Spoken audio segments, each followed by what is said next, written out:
to this conversation on race, liberation, and Palestine. My name is Dr. Brittany Cooper. I am Professor of Women's Gender and Sexuality Studies and Africana Studies here at Rutgers. Woo!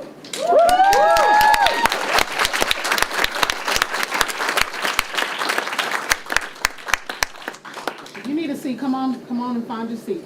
We'll do it like we do in my religious context. Just put your finger up and let people know there's a seat by you. Yes. So, I want to begin with grief. Grief is a place that I live a lot these days, and I was wondering how to show up here. Earlier this year, I lost my mother, and today is her birthday. And it is her first birthday that we are not together. And as I was thinking about what I might offer in this conversation on race, liberation, and Palestine, is what we do with our grief and what our grief requires of us. And the moments when we realize that there are struggles that are bigger than our personal loss and our personal pain. But I am also reflecting on the gift of today. Because the thing that happens in grief when you lose someone, if you have done the work of building community, or you're blessed to have it, is that you gather. And in the gathering, you begin to tell the story of who we are, how we are connected, and what it looks like for us to go forward. That is what we are here to do today. In our grief, as we continue to figure out how to go forward, as atrocity continues, as terror continues, as violence continues, what I want to invite you to do is a thing that I have to do many moments every single day. And that is breathe into the depth of the grief and the pain, and then be reminded that we are still here. And we are all we have. And when we recognize the preciousness of the fact that we are all we have, that then settles the stakes of what it means for us to get it right. I was asked to come and introduce this auspicious panel of scholars in line with and as an act of solidarity because of the long history of Black freedom fighters who have supported the struggle for Palestinian liberation.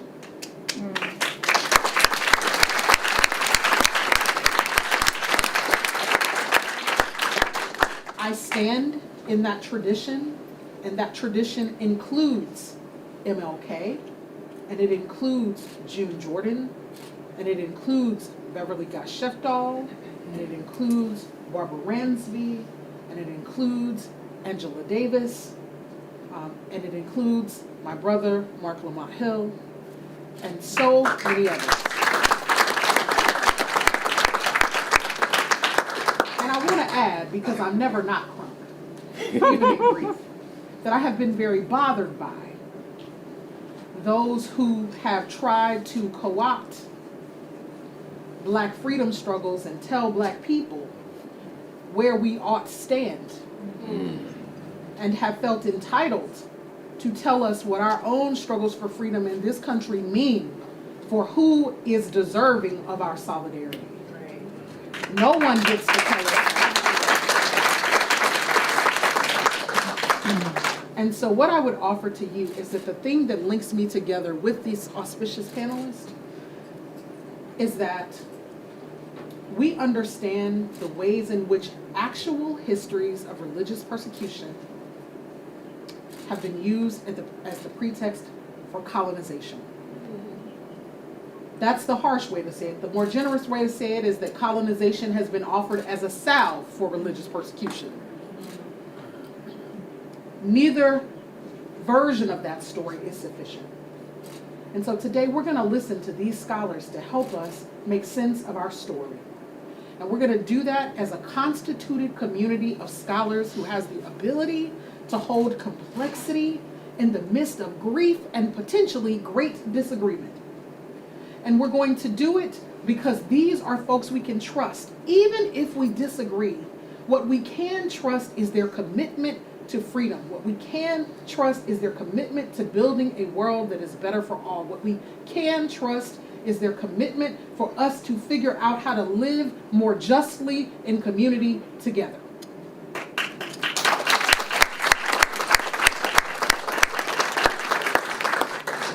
Dr. Nick Estes is an enrolled member of the Lower Brule Sioux tribe and is an assistant professor in American Indian Studies at the University of Minnesota. He studies colonialism and global indigenous histories, focusing on decolonization, oral history, U.S. imperialism, environmental justice, anti-capitalism, and the Osete-Sokowan, the Indigenous and First Nations peoples of the Great Plains of North America. Forgive me, my brother, for butchering the names.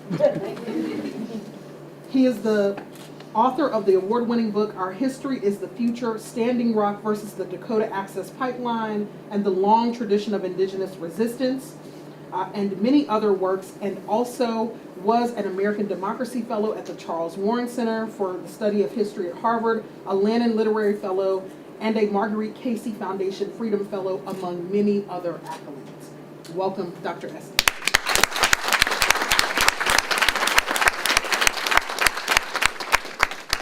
Dr. Marc Lamont Hill is Presidential Professor at the City University of New York Graduate Center, where he teaches courses in anthropology, urban education, and Middle Eastern studies.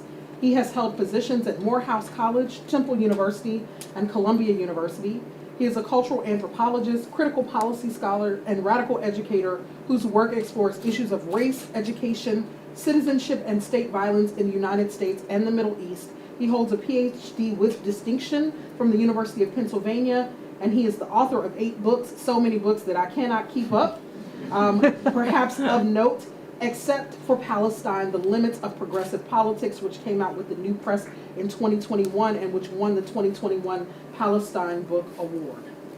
Welcome. And then we have Rutgers' very own Professor Noura Erakat, a human rights attorney and associate professor in the Department of Africana Studies and the Program in Criminal Justice. Her research interests include human rights law, humanitarian law, national security law, refugee law, social justice, and critical race theory. Noura is an editorial committee member of the Journal for Palestine Studies and the co-founding editor of Jadaliyya, an electronic magazine on the Middle East that combines scholarly expertise and local knowledge. She is the author of Justice for Some, Law and the Question of Palestine, a book called, quote, Brilliant and Inspiring by Carter Professor of General Jurisprudence Emeritus Duncan Kennedy at Harvard Law School, and called Precisely the Book We Need at This Time by Angela Davis. I am honored to have Professor.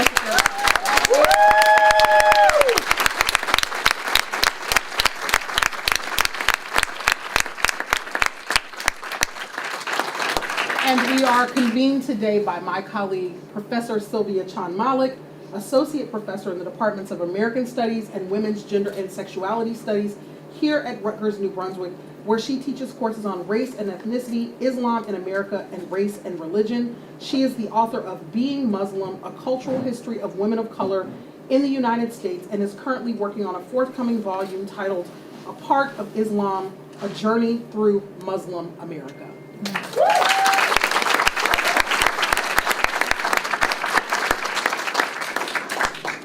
Y'all, let me be my black preacher self and tell you, we're going to act right today. We're going to deal with each other with care today. That's right. That's right. All right? All right. Let us model together today the world we want to see. Because we cannot say that we want revolution. We cannot say that we want justice. We cannot say that we want an end to war and an end to violence and then show up in rooms in privileged spaces with protection and treat each other in violent fashion. Yes. So today, in this moment, we can model the people that we want to be and the world we want to build by our ability to sit together and hold complexity. That is my charge, and it is also my request.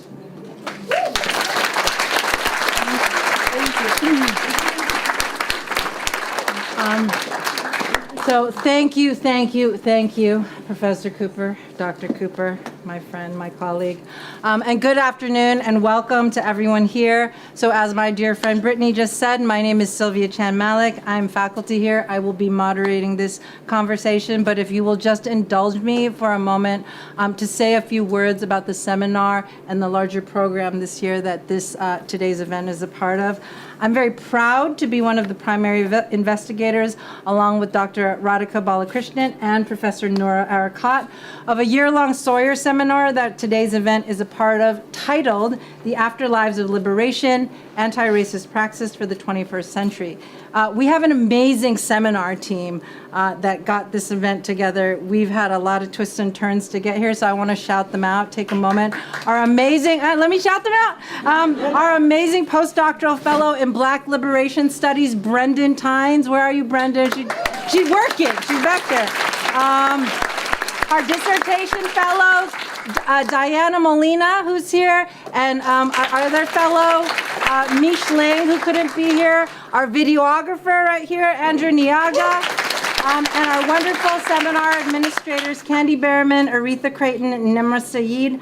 I also would like to thank additional volunteers assisting us with this event, Emily Mankoff and Nusrat Yusuf. I know we have two more. You have to come tell me. I'll say your names in a minute. And finally, I want to shout out our co-sponsors for this event. And let me tell you, it was something to get co-sponsors for this event. The Center for Middle Eastern Studies, the Institute for the Study of Global Racial Justice, the Center for Security, Race, and Rights, the Asian Student Council, the Department of Women's Gender and Sexuality Studies, and the Department of Africana Studies. We appreciate you all.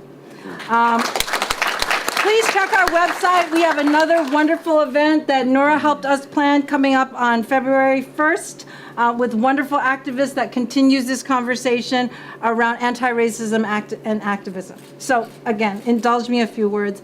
I want to say a few words about our seminar to convey the significance and meaning of today's event and the histories and legacies that gather us here today. This seminar grew out of the work of a group called the BIPOC Faculty Caucus here at Rutgers in the aftermath of the murder of George Floyd in 2020 to organize the Rutgers community to come together and imagine truly transformative approaches to the work of racial justice.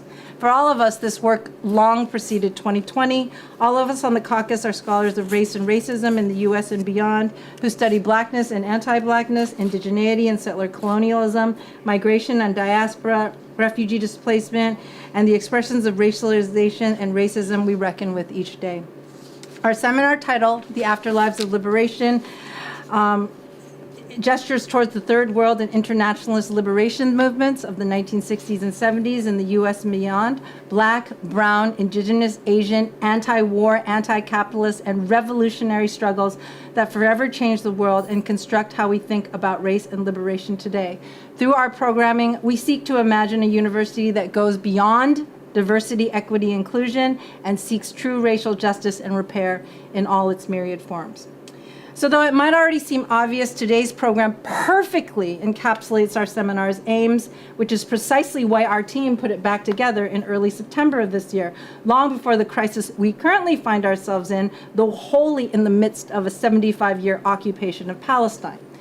And as my colleague Brittany already gestured towards, the question of Palestine and the long histories of internationalist, coalitional, and interlinked struggles between Black, Indigenous, and Palestinian people are central to conversations around race and liberation. As scholar and former political prisoner Angela Davis has said, Palestine is a moral litmus test for the world. It has the potential to further transform and render more capacious the political consciousness of our contemporary movements. Or, as Native Hawaiian scholar J. Kaolani Kauanui has written, Israel's mistreatment of Palestinians is modeled on the U.S. violence against Native Americans, especially with regard to frontier-era wars of aggression, expulsion, and forced removal.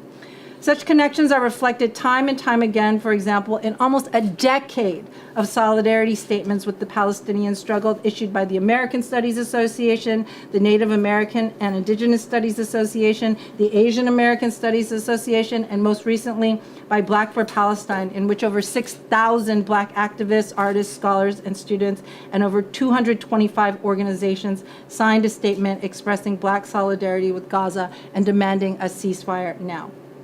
All of which is to say that today's topic falls in a long-standing tradition around race liberation in Palestine that scholars, activists, and concerned individuals have been having for years, decades to be precise. This tradition includes Black intellectuals like Angela Davis, James Baldwin, Malcolm X, June Jordan, Audre Lorde, Robin D.G. Kelly, Barbara Ransby, and Beverly Guy Sheftall, as well as Indigenous scholars like Robert Warrior, J. Kaolani Kauanui, Leanne Simpson, and Audra Simpson, just to name a few. So in this tradition today, we extend this to the work of the three amazing folks that we have here, Dr. Estes, Dr. Marc Lamont Hill, and Professor Noura Erakat. And as the world we are confronted with today shows, this is an urgent, necessary topic with a group of scholars and thinkers we urgently need in order to teach us histories and ideas we must understand so we can meet this moment that we are in right now with knowledge and clarity, with connection and relation to one another, and to the histories and struggles that have come before us and shape our present. Really quickly, I know many of you know this. I want to stay focused, and you're not here to hear me. But I want to take a moment and share some context. I want to share with you that our event provoked over 8,000 emails to our university president's office asking to them to cancel it, including numerous petitions and a letter from a sitting member of Congress. I want to share that our seminar email and registration has been filled with hateful comments and threats for weeks on end. And I want to share that there has been vicious smears and remarks directed at our speakers, full of statements that are patently and verifiably false.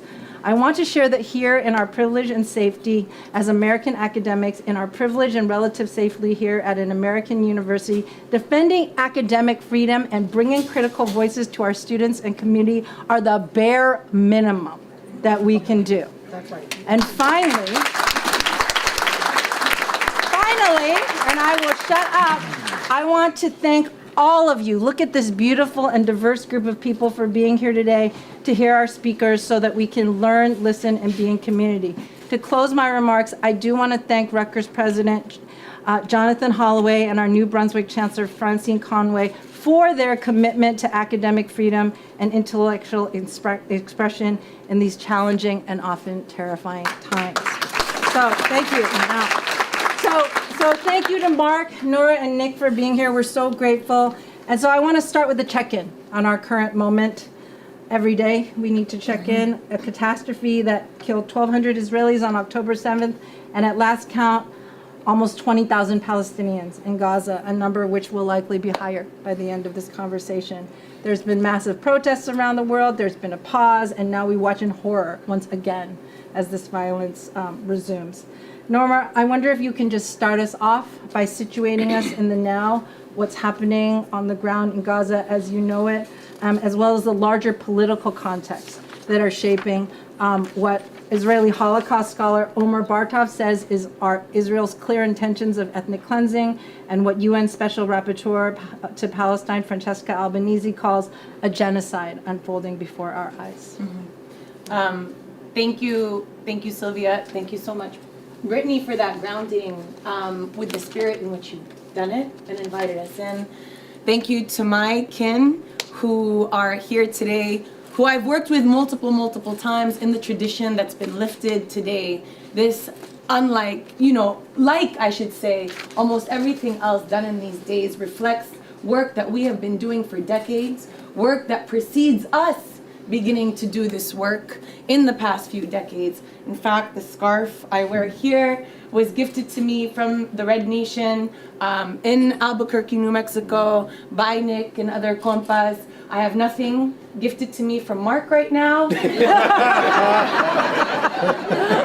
But a lot of the ideas I will share have been cultivated, have been cultivated in our scholarly collaboration, in our political joint commitments to freedom. And so where are we today? None of this is prepared.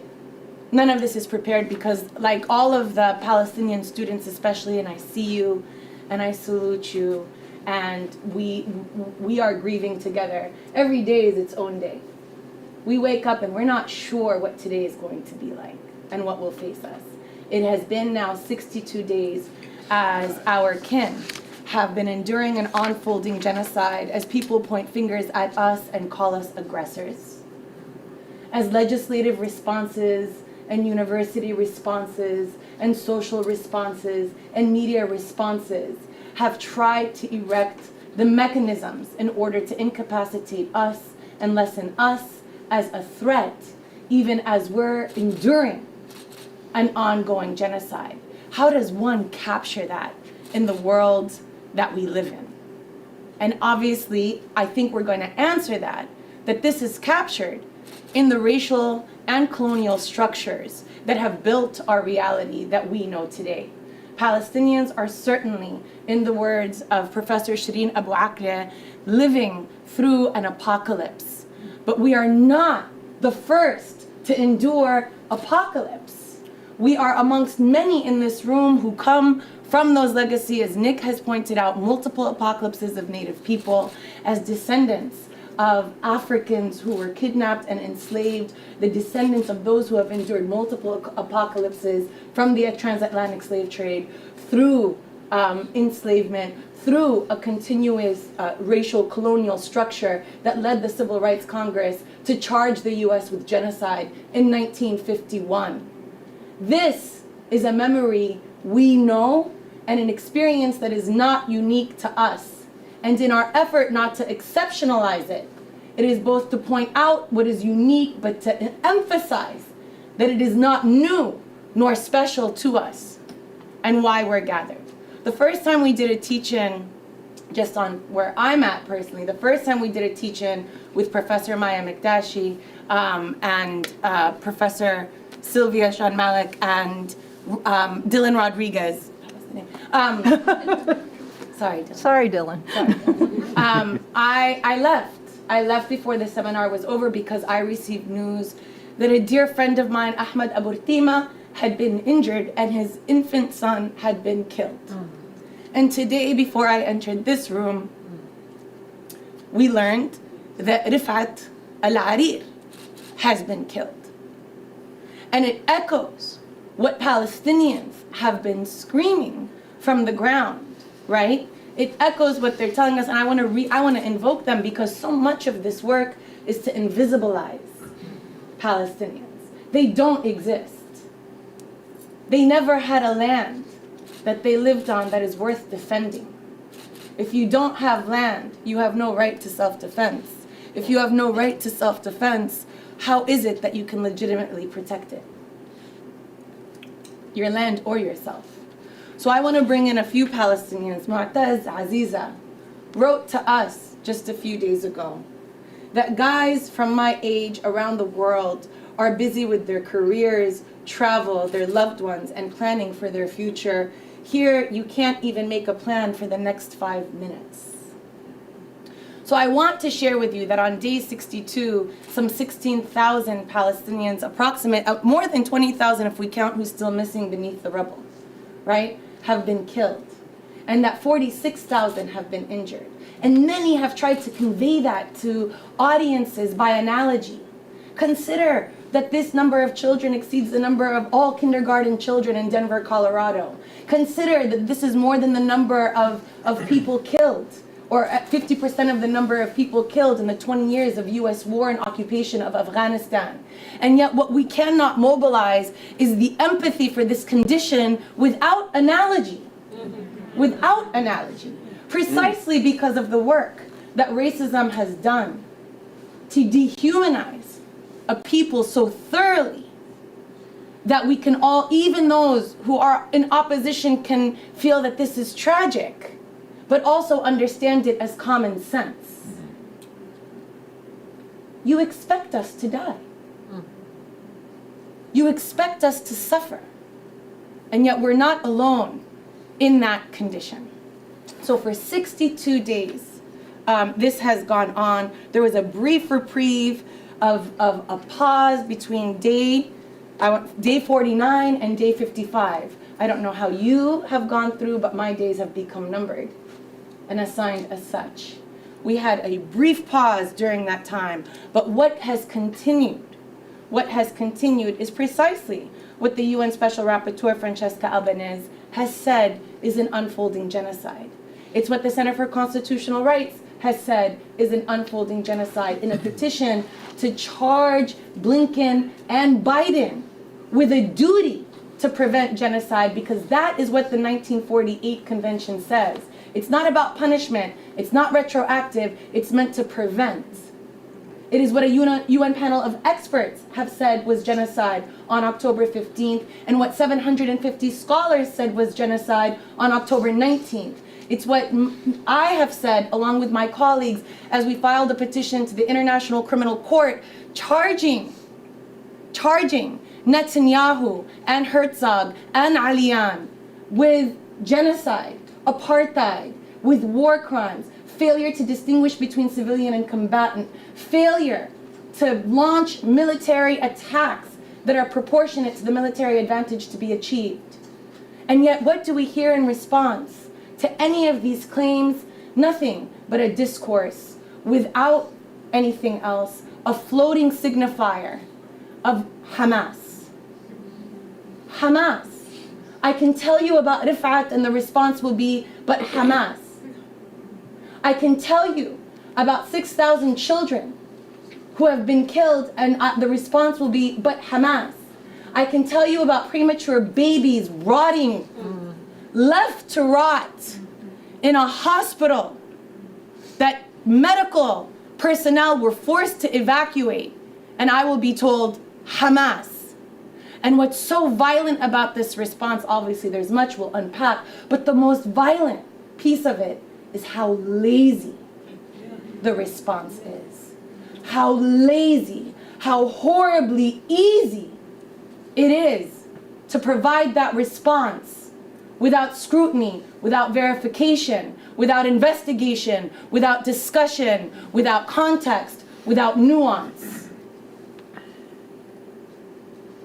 So, in our struggle now, 62 days inwards, as the bombardment has resumed, even after we have found out so much, even after investigation has revealed so much, including a Haaretz investigation that has told us that there's been so I'm not going to repeat them here.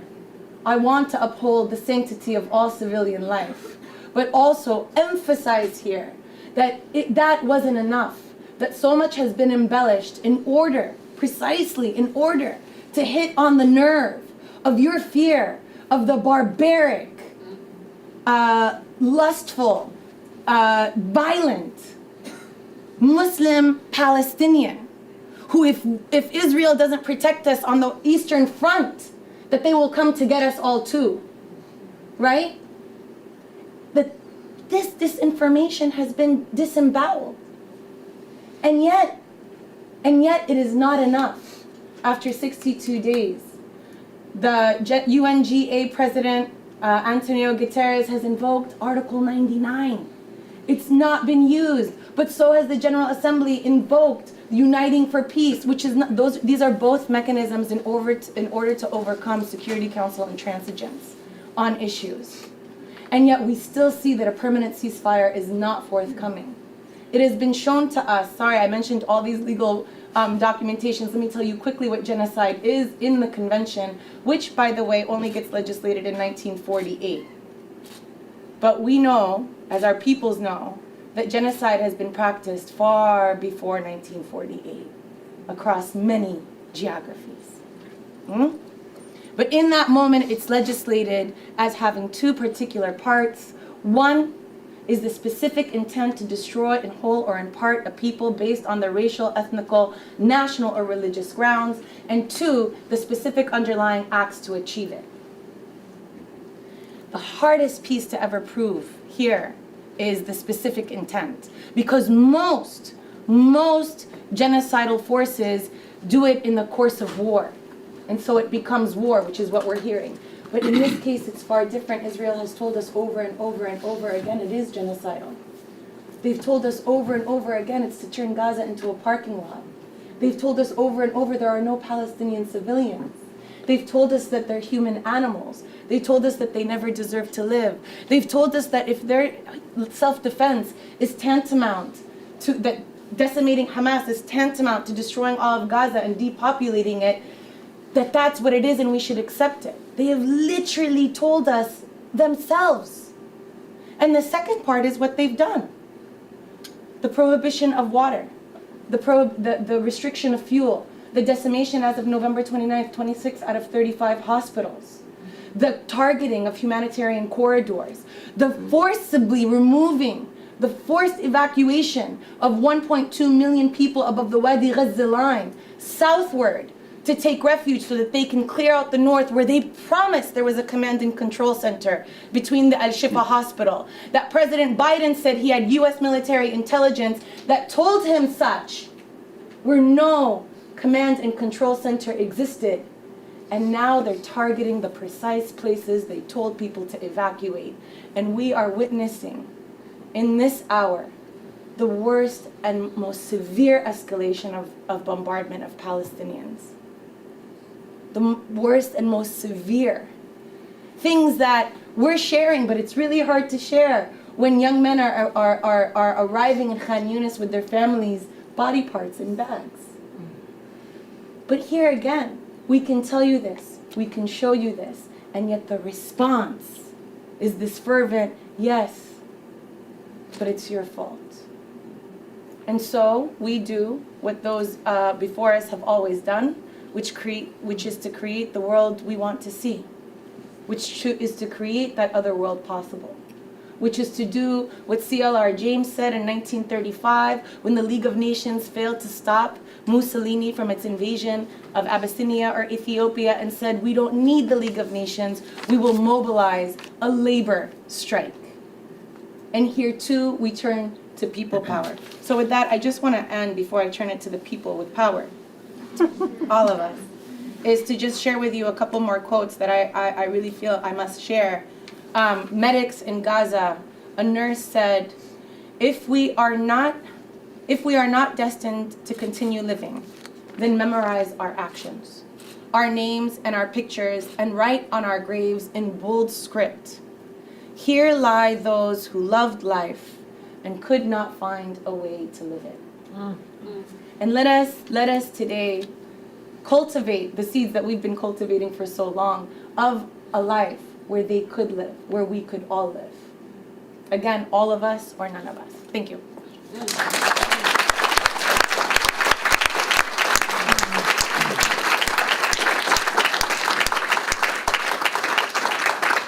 I just want to kind of keep going and ask, Noura, when you speak, I think for every single one of us, and for those of us who study these things, for those of us who love those who live this, they resonate in ways that are entirely not intellectual. Yeah. They hit us. Yeah. They are questions of our souls. Yeah. And so I want to ask Marc and Nick to kind of talk us through your connection. And we're talking about Blackness, indigeneity, we're talking about different communities of struggle. Can you talk about that connection? Like when we hear these things, the way it resonates is so much deeper than the news. And so maybe Marc, maybe you can talk us through your connection and then your entryway into the Palestinian struggle and, how you navigate that, and then also Nick. Thank you. And first, thank you for inviting me, and thank you all for being here. Yeah, of course. Thank you all for being here and being so generous. As Noura talks, I'm fighting to not cry. I mean, it's. I think we all are. Yeah, it's overwhelming. depressing, stunning. But still, there's something empowering about this moment for me as I sit here and look around this room and watch a global community bear witness to something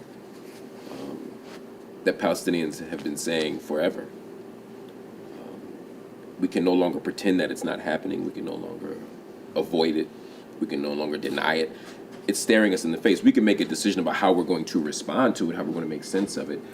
But every single day, Palestinians are dying. Noura talked about this idea of but Hamas, right? That Hamas becomes, and the elimination of Hamas becomes the primary mechanism, both as a rhetorical device and as a strategic sort of pretext to say we're going to go there, we're going to get Hamas, and then it'll be over. For every Hamas fighter that has been killed, 2 Palestinian civilians have been killed. That's a conservative estimate. That's when you don't count who's under the rubble. That's when you don't count. That's when you assume that Israel is overstating how many fighters they've killed because their mission hasn't been successful to that extent, to the extent that they say it is. This is not about eliminating Hamas. This is about ethnic cleansing. And in legal, because ethnic cleansing isn't really like there's a better juridical frame, which would be genocide. This is a genocide.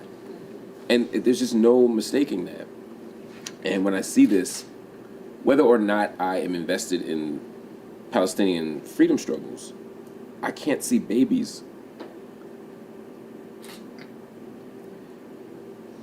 who are premature, who needed to be hooked to machines. I had a premature baby last year. He was born at 30 weeks. And I honestly can't imagine what it would mean to have my baby hooked to a machine and be told that we're going to no longer provide power to that machine to fight a mysterious enemy who we deem uncivilized and barbaric. What is more uncivilized and barbaric than unplugging machines and denying electricity and fuel and food and shelter? What is more barbaric than bombing a hospital? And so my connection to Palestine, I think, is there, but for me, it's just at the basic human level, this is a moral atrocity. But I first became connected to this work as someone who was studying Black radical traditions, Black nationalism, Black anti-capitalist movements, Black communist movements, Black socialist movements. You know, I grew up studying stuff. My first entry point was Malcolm X. And I know we'll talk later probably about that, but after I studied Malcolm, I wanted to do several things. But one of those things was to understand the world in a global context. To understand myself not just as a Black person in America, but as a Black person who was part of a broader community. As a Muslim, it meant we were part of a global ummah. As a Black person, in a Pan-African perspective, it meant that Black folk were everywhere, right? And that we'd imagine ourselves as part of a broader movement and tradition. But it also meant that the systems of oppression, the forces of oppression, the mechanisms of oppression, the levers of oppression that were exacted upon us as Black folk in America were also distributed around the globe. And so I no longer thought about frameworks of oppression within the narrow framework of the nation state. I didn't just think about capitalism in the United States or white supremacy in the United States. I started thinking about this thing globally. Right.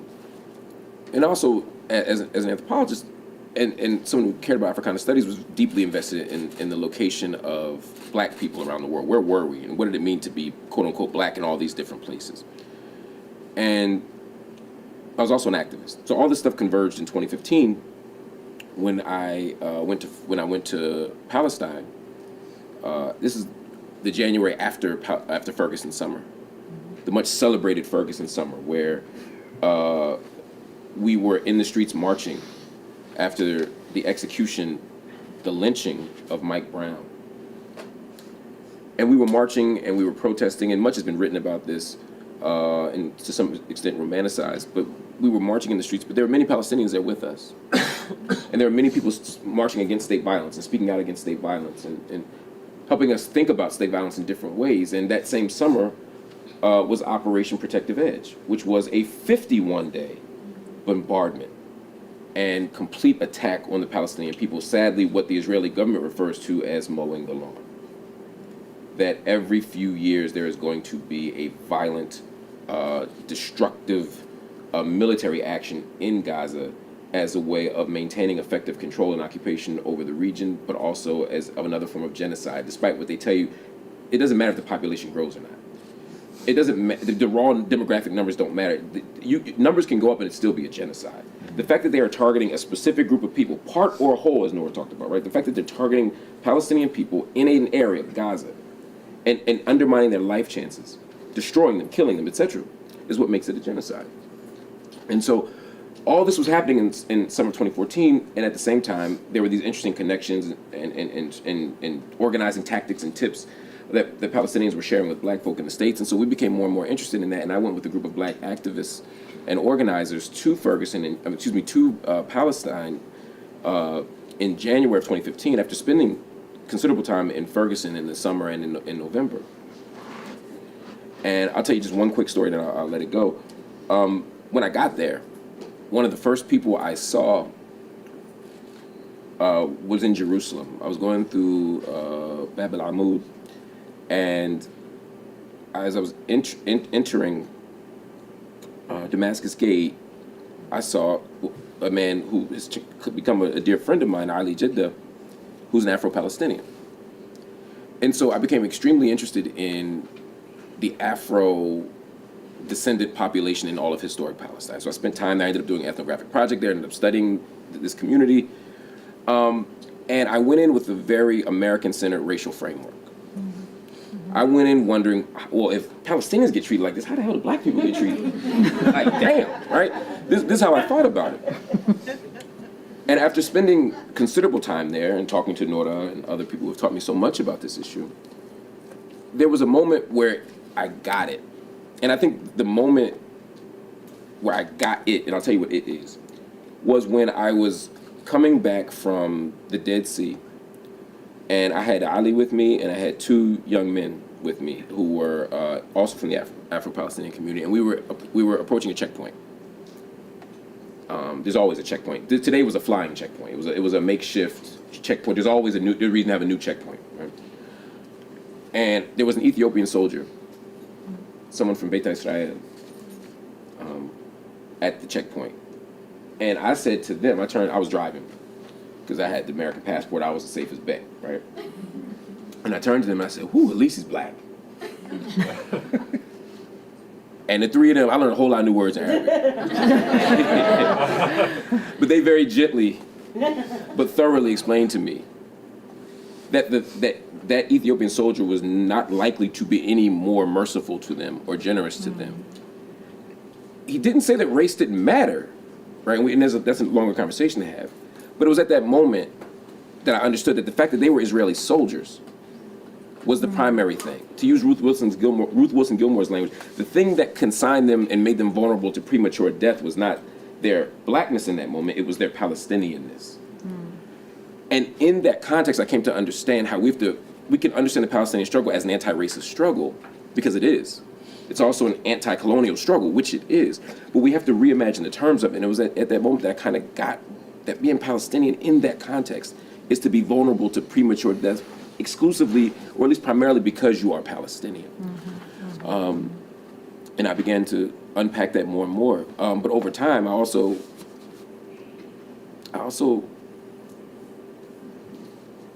developed friendships and relationships.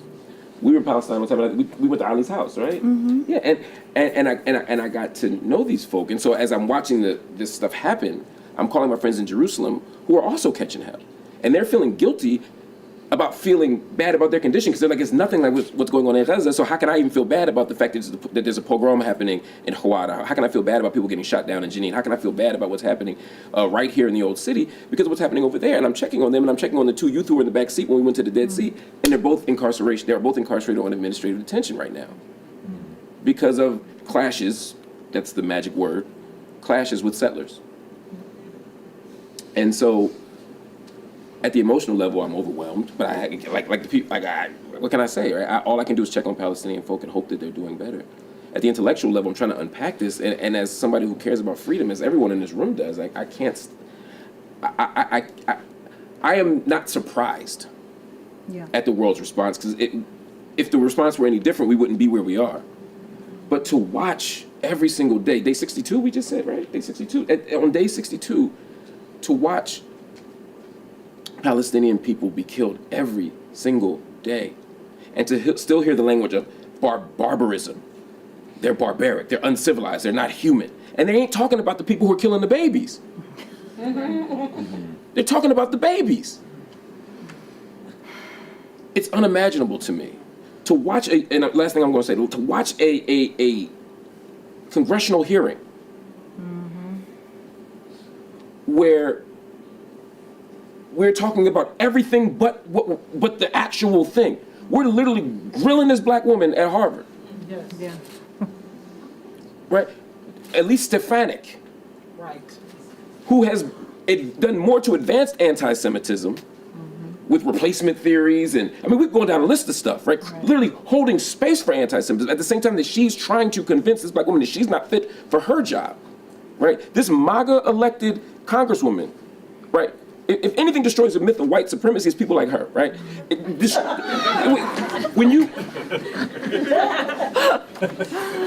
When you have her trying to tell this black woman that somehow she supports genocide, Yeah. simply because she does not want to concede that anti-Zionism is anti-Semitism, that critiques of Israel are anti-Semitic, that saying River to the Sea or Intifada is a call to because she's not willing to concede that ground politically, ideologically, or rhetorically, they're somehow trying to box her into a corner and say that she's anti-Semitic. Yeah. I mean, this is the world we're in, and so for me, it's anyway.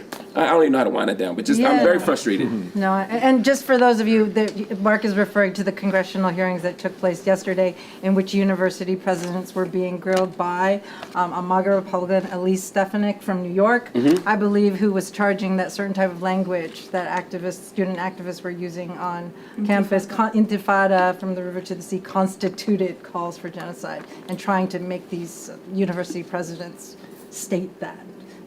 Anyways, you can watch it for yourselves. So anyways, I want to thank you so much, Mark. And I want to turn to Nick. I mean, from what Mark is saying, and there are these kind of, ways that we connect to this struggle, like just purely through humanity, right? But there are also these specificities, thinking about blackness, thinking about indigeneity in these different contexts, right? And so I wonder if you can kind of connect some of your work, amazing work, thinking about Standing Rock. You talk about connecting with Palestinian activists at Standing Rock. I wonder if you can talk through kind of, like Mark, your entryway and kind of building those connections and how you see how we can connect those struggles in our work and how we think through this moment. Hamataki Nape Chuzapi Chante Washte. Just greetings to everyone. I couldn't find this building. And I was actually looking for like protesters or something. And I was waiting to be greeted by your congressman, lovely man. Wrote a really lovely review about me. But I was sitting there thinking about this, and when I was coming to the East Coast and how much different it is from different parts of the country for a variety of reasons. And I think for me, though, having studied in New England, it's the utter erasure of indigeneity. That is probably one of the most primary, that's like what all Stephen King's novels take place in New England, right? It's this like repressed settler colonial genocide that's actually the true horror of this country, that it's never willing to confront, but it's willing to be entertained by. And so thinking about that in terms of like what Rutgers, I was like, actually, you know what? Rutgers owes me something. And so I went on, you can follow me along on this. Go on your smartphone, type in landgrabu.org and look up your university. And look up where your university has land grants. Right. Your university has land grants in my territory, Ochete Shalcoin territory, that were granted to this university to be sold as capital, to go into your capital funds at the expense of my people not only being removed from that land, but being genocided from that land. That was in 1862. 208,000 acres of territory. That's twice the size of my reservation, to put that into context.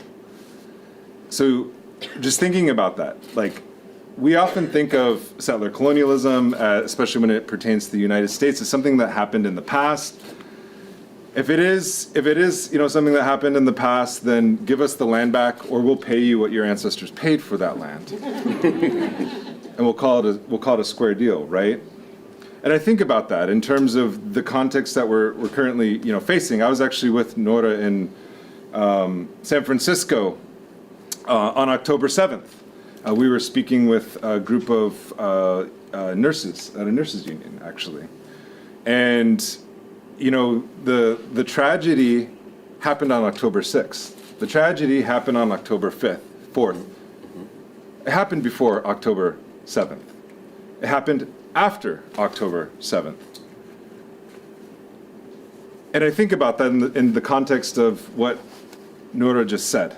And I think about it in terms of the work that I've done as a historian in addressing things such as boarding schools, the theft of children over a century and a half that the United States government is actually willing to admit to. That just came out 2 years ago through the federal government. They finally admitted that they had over 400 federal institutions dedicated solely to removing Native children all across the country, all into Alaska, all across the Pacific, dedicated solely to removing Native children from their families. Hundreds, if not thousands of them were killed there. Go to Carlisle Barracks. It's currently the oldest military installation in this country. When you enter the campus, there are 200 or so headstones. Looks like you're entering a military, veterans memorial or cemetery. But in fact, those are Native children who died at that school. Half the incoming class in 1879 died at that school. Half the class. It's almost a travesty to even call it a school. What kind of school kills half of its incoming class? But it was transformed from a military barracks into a school by military personnel, managed by the Department of Interior. And I remember speaking with an elder and a tribal historic preservation officer from the Rosebud Reservation named Ben Rod, who told me there are 4 things that are the worst things that can happen to a Lakota person. The first and the worst thing to ever happen to you is to lose a child. The second is to lose a comrade in arms and not know where their body is. The third is to lose your mother. And the fourth is to lose your father. I don't think those are Lakota-specific values, but I think about how the stealing away of children has reverberated from generations. This isn't even a new thing, by the way. My dad went to boarding school. He was sent to boarding school. It's not like something that happened in the 19th century. And generations of Native people are still recovering from that trauma. The loss of language, the loss of kinship ties, the loss of family, because we often think of genocide and settler colonialism as sort of these monumental, spectacular moments. Right. But in fact, it's the things that happen over generation that make them the most dangerous and nefarious. And thinking about that in the context of what Noura shared with us, of all those families carrying their children's body parts into hospitals, day after day after day, not knowing where their loved ones are, buried under rubble, right? But this was when we go back to thinking about intent and the concept of genocide, and I almost want to take that international framework and just throw it in the garbage, because we have our own conceptions of what genocide is and what destruction and an apocalypse is, and we should ground it within our own values, not just as Lakota people, not just as Palestinians, not just as Black people, but as human beings. Because we have to understand that genocide, first and foremost, is about severing relations. Mm-hmm. It's about severing relations to the land. It's about severing relations to history. It's about severing relations to our own families. It's about severing relations to a future. Why else would you kill children other than to just take away and steal the future? And I think about this in the context of the current climate catastrophe that we're facing. At COP28, what dominated the discussions? It wasn't climate change, it was Palestine. And thank God it was Palestine, because it showed the clear divisions of humanity in this world. It showed why we cannot have just transition in this world. Because a minority of humanity, of the countries that live with relative, freedom from violence, and those who they perpetrate that violence upon are in different camps, fundamentally. They have different competing visions. There's a side of the billions and then there's a side of the millions. And thank God that was the dividing line, because it created the necessary ruptures that we needed in the climate movement. To say that decolonization is not something, it's not a DEI initiative. It's not the D in DEI. Stop, Nick. But it's decolonization or extinction at this point, both for Palestine and Gaza, but also for this planet. And I have more to say, but I'll just leave it there.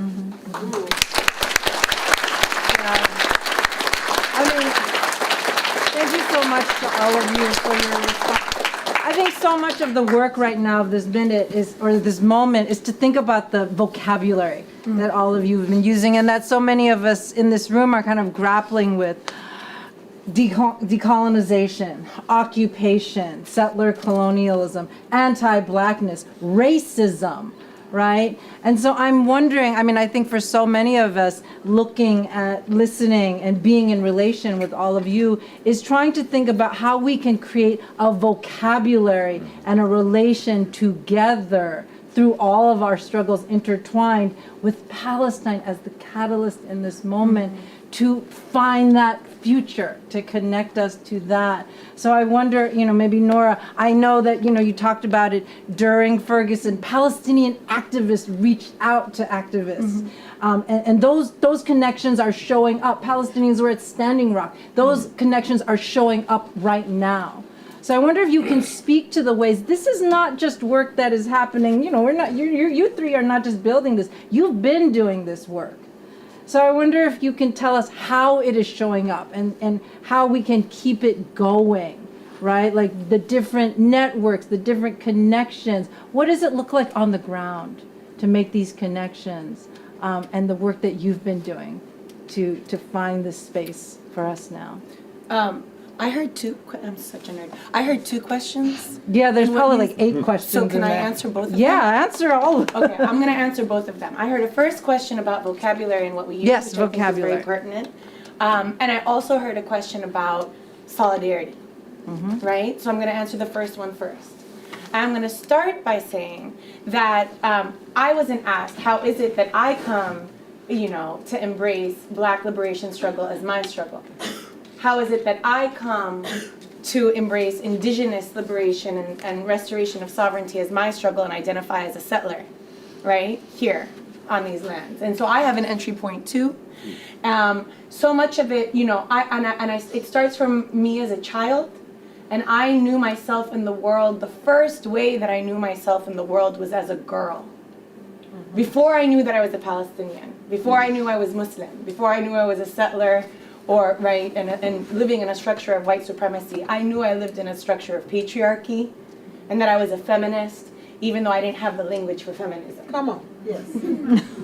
At 9 years old, that was a little hard. But, but I did know that there were certain things that were told to me as a 9-year-old that didn't make any sense about the distribution of chores and privileges, right? About in the home, and about the way that God made us this way. And I thought, there is no way that I was born like this, because I have a lot more skills than they're not in the kitchen, right? Don't say anything. And so, that becomes my lens to see the world. And so I understood at a very young age about, this unfairness. When I traveled to Palestine, my first time by myself, without my parents, right, at 14, It's the way that I understand the de-development between my village of Abu Dis and then the way that Jerusalem, which Abu Dis is a suburb of, is highly developed. Either I was going to believe people who years later, like John Kerry, was going to say that we just weren't smart enough or hardworking enough, right, to develop Abu Dis, or in fact, there were certain structures that prevented us from developing, and in fact, our dispossession was enriching somebody else. And that's more or less how I understood and come into solidarity with all peoples. When I was young, I wanted to become, this is before Madeleine Albright killed it for everybody, I wanted to become the first woman Secretary of State before I also understood the US was an empire. And realized I didn't want anything to do with that. But, you know, I remember my family would ask me, why not work on Palestine or on Muslim issues or whatnot? And I thought, because I'm a human. And I want to be out here for humans, right? All that to say that I did, and I think that's the way most of us enter into solidarity. Solidarity is often through what I describe as a structure of intimacy and a feeling. But I didn't begin my study, formal study of it, probably until 2014. In the crucible of the Ferguson summer, in the consecutive, bombardment of the Gaza Strip, at which point it wasn't enough just to understand what we're doing together, but to understand what are the racial structures that explain this moment. And that began my formal study, and why now it constitutes a big part of my research, right? And in that, obviously there's no way to discuss, to study race without studying settler colonialism. And so in that, I think what a lot of us tend to do often, and Professor McDashie reminds us of this too, even in the land acknowledgements, there's a caricaturing of our indigenous kin that makes them the static object or somehow relegated to the past, and not in the form of an ongoing dispossession of what I would call genocidal expansion and territorial consolidation that Nick articulated for us. And so there, in that study, my first teachers are Black feminists who are forwarding all sorts of language for us, all sorts of nuance and complexity that forces us not to see the world in simple ways, but to grapple with them. And so I want to read you actually something. I actually brought a book. You mentioned her, Ruth Wilson Gilmore. I'm a professor at Rutgers. I teach nothing on Palestine. I don't have any formal classes on that. I teach race, law, but I teach Palestine every day somehow. Every day somehow. And yesterday, as we were closing out a class on the carceral state and the construction of race, because race is not real. Race is a construction. Right. It is not a fact. But racism is real. And racists are real. Right? And so how do we study that? We end with Ruthie Wilson Gilmore in her conclusion. And I found myself, because one of the things that's been asked of me and that Marc raised, I guess I'm not going to get a lot into solidarity. We'll do that later because this is long. But one of the things that Marc raised about, Palestine as an anti-racist struggle. As we're doing this work and wanting to articulate that, there's been so much pushback from people who feel like racism isn't bad enough to encompass what's happening to Palestinians.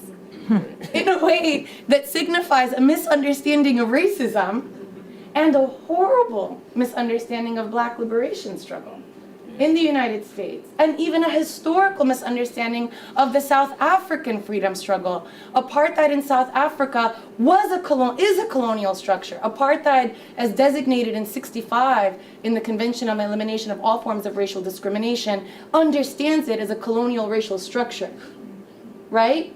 And South African activists understood it as a peculiar kind of colonialism, right? Even though today it's understood as a peculiar kind of racism. In '73, when it's consecrated as a crime against humanity, it's understood as being tied to the land and the displacement of an indigenous people. Boer Afrikaners explicitly said that they fought a liberation struggle against the British, and this was a land without a people for a people without the land in South Africa. And yet today, historically, we recognize it as, we celebrate it in a revisionist history of integration and civil rights in the South African context. That was an anti-colonial struggle. We're in an anti-colonial struggle. Racism cannot be severed from colonialism. Genocide is not possible without racism. Yes.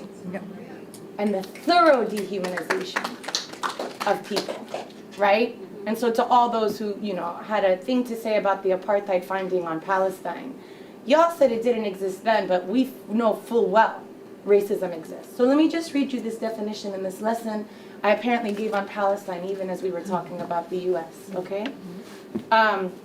Citing specifically what you said. In her 10 theses, where do we go from here? Thesis number 9.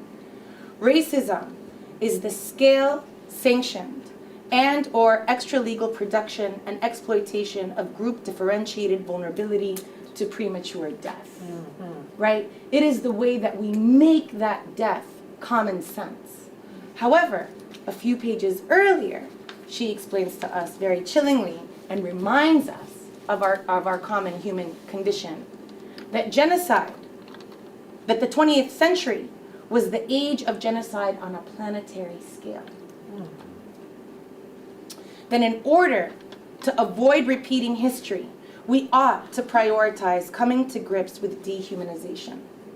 Dehumanization names the deliberate as well as the mob-frenzied ideological displacements central to any group's ability to annihilate an other in the name of territory, wealth, ethnicity, religion. And she ties that to conditions of the carceral state, that dehumanization is also a necessary factor in the acceptance that millions of people, sometimes including oneself, should spend part or all of their lives in cages.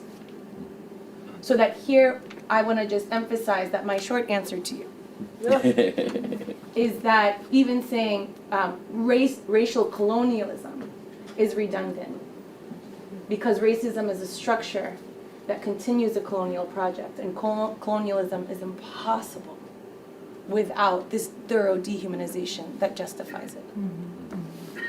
And I just want to add to the brilliant work of Ruthie, Rutgers alum, by the way, that she also ties all of this into a larger structure of racial capitalism as well, in which we understand that there are people profiting from this situation right now. We understand that that is a necessary fuel for why certain weapons have to be sold to certain parties, and the machine is working the way it's supposed to be working. Right? I think Go ahead. No, I think that's why that vocabulary is so necessary, even of racial capitalism, right? I mean, the Black radical tradition is incredibly helpful in helping us think about racial capitalism in interesting ways. South Africa becomes one entry point into racial capitalism. Cedric Robinson becomes another entry point to the conversation about racial capitalism. But I think Cedric Robinson's point, when he begins to unpack racial capitalism, is that all capitalism is racial capitalism, right? And that, right, this isn't a particular quirk of the United States or of South Africa or of any other place, but that the contradictions of capitalism can only sort of function, and the expansion of a capitalist state can only function by racializing a particular body of people. And that language has been helpful to help us think about the United States in processes of racialization, whether it's obviously Black folk, right? Whether we're talking about ethnic Eastern European folk. I mean, there are these various moments in the United States where the project of racialization is critical for justifying the exploitation and, more importantly, the extraction of labor, of resources, et cetera, from this land, from these people. Because as we racialize them, we also justify their dehumanization. They aren't people. Yeah. They aren't people. And I think that same language is useful as we think about Palestine, as is the language of carcerality. I mean, it's not just a sort of interesting symbolic gesture to call Gaza an open-air prison. Gaza is an actual carceral space. People cannot leave. People cannot come in. It's carceral because it's a structure of human confinement marked by coercion, control, and criminalization. That is what Gaza is. It is a carceral space. And so as we think about carceral in the logic of the prison industrial complex, that's helpful, but Gaza also becomes another space to think about that. And so as we think about abolition, it's not just about getting rid of the prison industrial complex. It's about thinking about Gaza. But even the prison industrial complex and even the prison itself is an artifact of capitalism and the racialization of folk, which is how you end up going from a tradition of enslaving Africans to a tradition of incarcerating Africans, right? The reason I'm bringing that up is because that's also helpful to think about the formation of the Israeli state. Right? It begins from a project of rejecting a certain kind of racialization in Europe, and Noura's work speaks to this incredibly helpfully in the Harvard Law Review, is that right? Harvard something? Harvard something, just know it's fancy. And, but this idea of thinking about the formation of the Israeli state as a way for the Zionist movement itself to engage in a certain kind of construction of an identity bound up in whiteness. Right? You can't be white in Europe, but as you form this new nation state, you can be, right? Mm-hmm. And you think about the structures that allow for the racialization of folk in the context of Israel is what? Things like the Jewish National Fund, right? I mean, there are actual economic structures and formations that allowed the Zionist movement to be successful, right? It's an economic process that's bound up in the racialization and the construction of an other. In the context of a Jewish ethno-state, the other is the Palestinian. But it also plays out in other ways inside of the Israeli state, right? In terms of the Ashkenazim versus the Sephardim, or the Mizraim, or the Beit Israel, the Ethiopian Jew, or whomever, right? We can get more down in the weeds if you think about some of the Hebrew Israelites who came over. But the idea here is that there are lots of traditions and ways that this state is bound up in the extraction of resources, right? Because as the Zionist movement is occurring and expanding, it's occurring by controlling and quarantining resources from the indigenous Palestinian population and justifying it by saying they are not the other, or they are the other rather. Excuse me, and it's done under the imprimatur of a colonial. Of a colonial empire, the British, which makes it settler colonial. So all these frameworks, settler colonialism, racial capitalism, all these things are useful frameworks. They're not exhaustive. They're tools that we can use, but they're helpful tools that help us make sense of what's going on. And I think there was a moment where people would say, "Oh, you're calling it settler colonial. That's anti-Semitic. You're calling it racial capitalism. That's inappropriate. You're saying that it's racist. It's underwhelming as an analytic." Like there are people who are saying these things don't fully capture. In some ways, they don't. But if we really read carefully and closely and study history, we understand that that's exactly what's happening in lots of cases. I want to be mindful of time because I know we started late and it's 6 o'clock now, but I was wondering, have folks passed out the index cards? Yeah, I'm going to open it up for reading your questions in just a moment. We could listen to them. I know we could listen to them all day, so I hope everyone's okay with staying over time. That's okay. So I can answer your question, Cynthia. Oh yeah, no, and I want Nick to questions of solidarity and vocabulary. You asked it as the first question, and I didn't answer it. Oh, and okay. You asked it again, so I'll answer it again. Okay. I'll answer it this time. But so Standing Rock was an interesting sort of entry point into solidarity for a variety of reasons. One, I just being on the ground, it's like we have really great theories and concepts, but it's much different to participate into something. That's actually where theory is made. Revolutionary theory is made through movements. It's not made by people like me. But I was on the ground and we were just building a cook shack. That was like the first task. It wasn't like, all the pictures you saw where we're getting tear gassed or pepper sprayed or shot with rubber bullets. I mean, that happened, but it wasn't like the everyday event. Oftentimes we would just hang out and like meet and share meals. And today we were building a cook shack.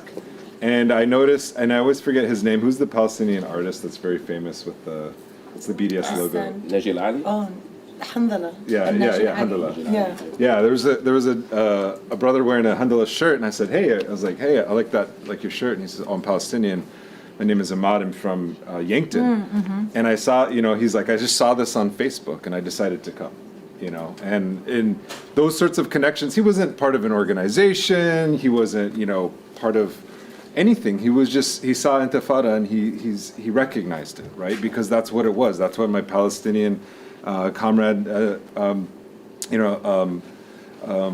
Sylvia said. She said, this is an Intifada on the plains. And this is what you're doing. You're not just rebelling, you're creating a new world.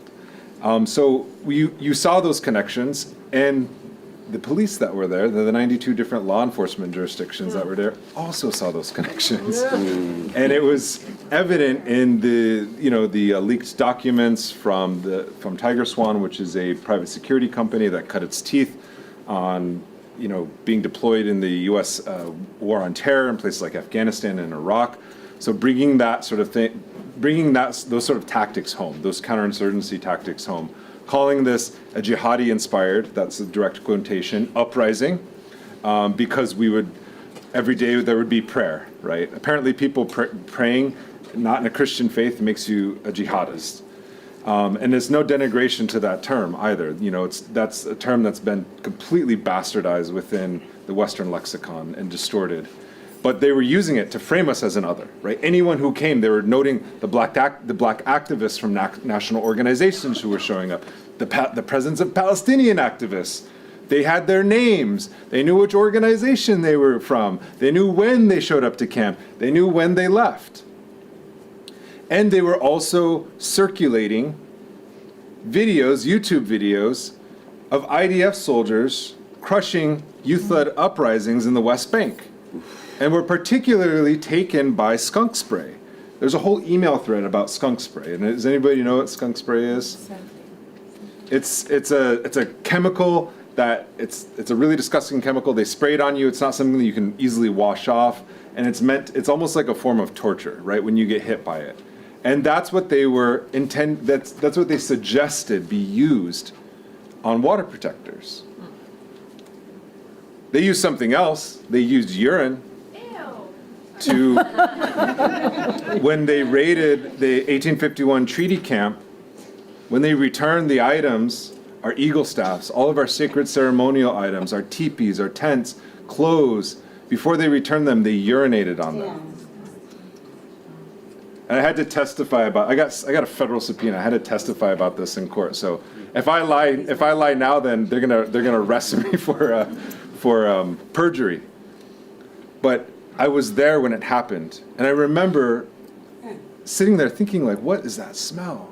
But it was that level of hatred towards what was happening there.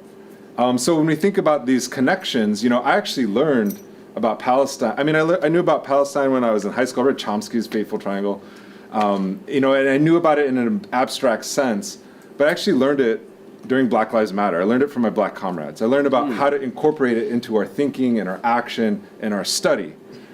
And I learned about it by asking questions of my elders who were part of the Red Power movement, who were part of the American Indian movement, who had gone to Lebanon when the PLO's headquarters were there in Lebanon and met with the resistance movement to have cultural exchanges. They brought youth groups there. They brought Native women's organizations there, because they recognized in Palestine an unrecognized nation of the world that was striving for liberation and to get their land back. And they were actually saying land back. I have a transcript of one of the American Indian Movement elders, or he's elder now, John Thomas. He was in Tehran, and he actually says after they took over the embassy, he was saying outside of Tehran, he said, I'm here because we as oppressed people of the Western Hemisphere want our land back. That's what he says. So they saw themselves as part of a global movement for liberation. They imagined our struggles beyond the sort of confines of the nation state, thinking beyond sort of just crying on the shoulder of the man who stole your land and asking for it back. The horizon of struggle was liberation.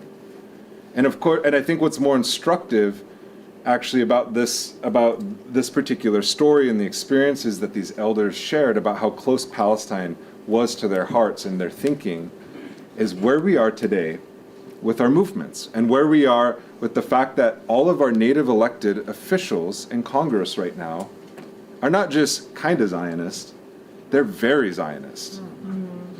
Look at how they vote. Look at how AIPAC promotes them, and how they have distorted our own identity as not just Native people, but our own history as a national liberation movement. I know that word is kind of like people think it's out of style, but it was at that time what they believed that they were doing, and how they've aligned it with a settler colonial project. It's a complete distortion. And so one of the things that I think we have to do is not to just go back and romanticize the past, but to look that those connections were real. And I want to read you something that was posted by one of these Red Power organizations. It was the Third World People's Coalition, and it was created by the Native Study Group, which was based out of Vancouver in British Columbia, so-called British Columbia. And it was entitled, Palestinians and Natives Are Brothers, sick. Some notes on why Native people should support national liberation movements of the Third World. And this is a paragraph that stands out. The extent to which we as Native people are moved to indignation by the crimes historically perpetrated against the Palestinian people and other oppressed peoples in the Third World is the extent to which we have not been successfully integrated into a parasitic and oppressive culture. The extent to which we can be stirred by their heroic struggles to liberate their peoples is the extent to which our history of resistance has not lost its continuity. That was written in 1974. Wow.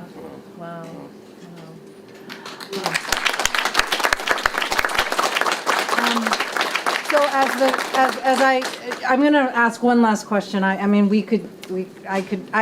myself had 7 questions that I didn't ask, so I just want to apologize in advance if we don't get to everyone's questions in the room. But we are here to talk about what is happening in Palestine, and we've talked about race, and so I want to end with the word liberation that is in our title.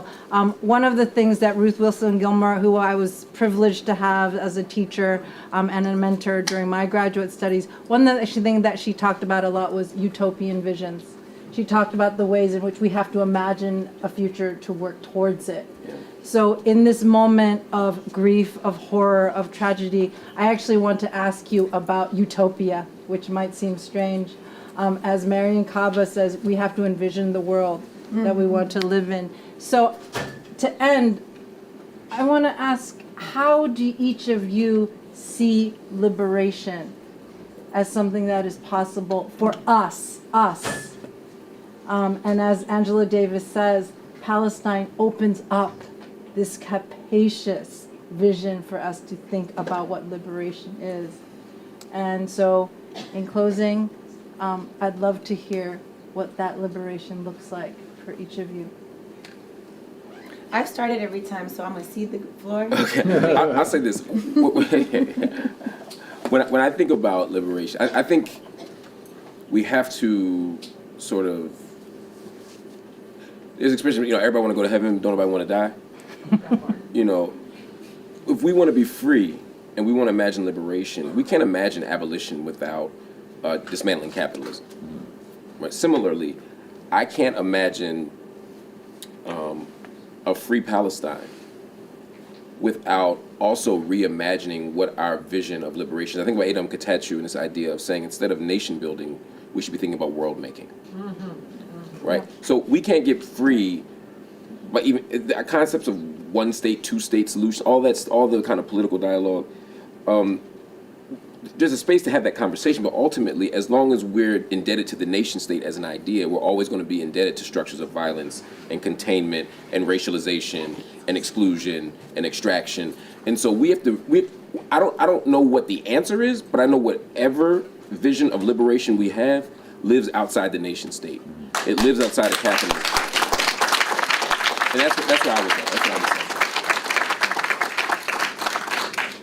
Yeah, I prefer the concept of a horizon of struggle because you can never get to the end. It's not a destination. It's just something that you keep striving for.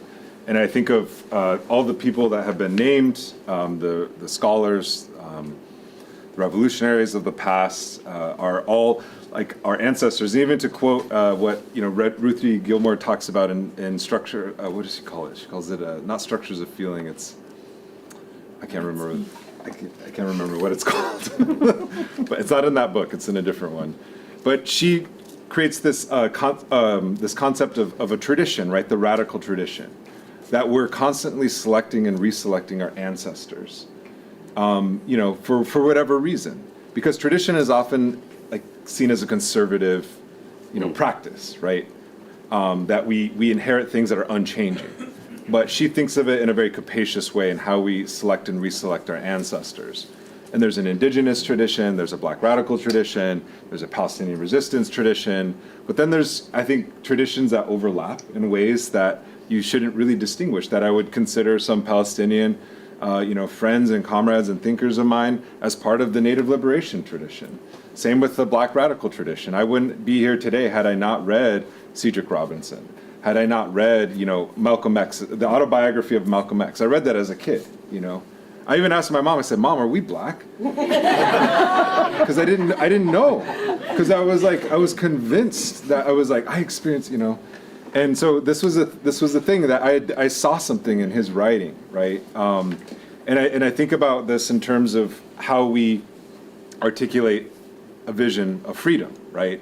Because we know that when we say things like land back, when we say things like decolonization, it's an immediate projection onto us, what the colonizer did to us, that we're somehow going to do to them. Oh, you want land back? What about all these settlers? What are we going to do with them?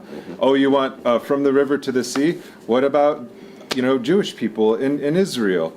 And because their imagination, their projection, their idea is a zero-sum game of elimination and genocide. That's a you problem, not a me problem.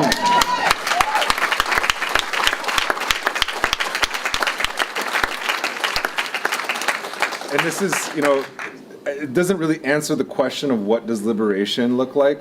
And I think what it's important to point out, as like Marc just said, is like what it doesn't look like. It doesn't look like getting trapped in these games. They're settler games, right? Settlers, no matter where they are, they always call us assimilated. Oh, we sent you to boarding school. You're speaking English. Like we taught you how to, drive a car. All these things. It's like, bro, you're assimilated, man. You're the most assimilated person because you can't imagine an alternative to this. And I think that's where this conversation has to start. It's not. Yes, there is a physical decolonization that has to take place. We saw in the city that I live in that the 3rd precinct had to burn, right? It had to burn. It has a higher approval rating. The burning of the 3rd precinct has a higher approval rating than Donald Trump and Joe Biden. Like, let's just be honest. Like, that was something that the community decided was no longer useful for them and they had to burn it. But also the question is, what are we actually building, right? What does that world look like? And we can't have that conversation in silos, and it can't be just reproducing the sort of confines and the limitations of the nation state, as basically just reiterated what Marc just said.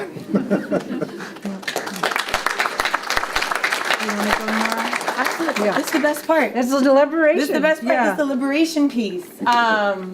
So I'm also going to echo this as well. I'm going to echo this as well and echo the idea of world making and where do we go from here and begin, right? Also begin in this tradition of something that I've shared and come to a conclusion after in the process of writing my own book, right? At the end of it, I was stuck with this idea of like, I can't believe I spent all these years and all I'm going to come up with for Palestine is the 3 propositions they had at the UN Special Committee on Palestine in 1947 of, a single state, a binational state or 2 states. That doesn't make sense. That's not right. And it was a sister of mine who asked me to take a break to read some Afrofuturism, which I thought was really annoying because I was stressed about deadlines and thought that's not what we're doing here. And yet I was reading Parable of the Sower by Octavia Butler at the time, and woke up and had this epiphany of sorts of thinking, oh my God, that's right, our history is the future. That's right. Right? Our history is the future in the sense that, the return of Palestinian refugees to their original homes and their lands is not the culmination of Palestinian freedom struggle. It is the beginning of it.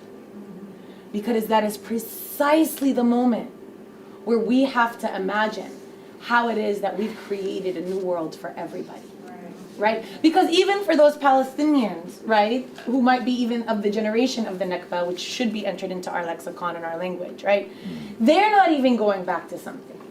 If they were a family of 7, they're probably now a family of 35, right? The idea of just returning to the past isn't even adequate for Palestinians. So how is it adequate for our future? So if we imagine that be the beginning of our struggle. The question that I ask is, how is it that Palestinians can offer ourselves and offer Jewish Israelis a better future than Israel is offering? And Israel is offering a very, but Israel is offering a very dismal future. It sucks for everybody, It's, garrison walls, it's more weapons, it's flying drones that come to your torch to threaten you not to resist, otherwise you will be targeted. It's the kidnapping of children and then trying them in military trials.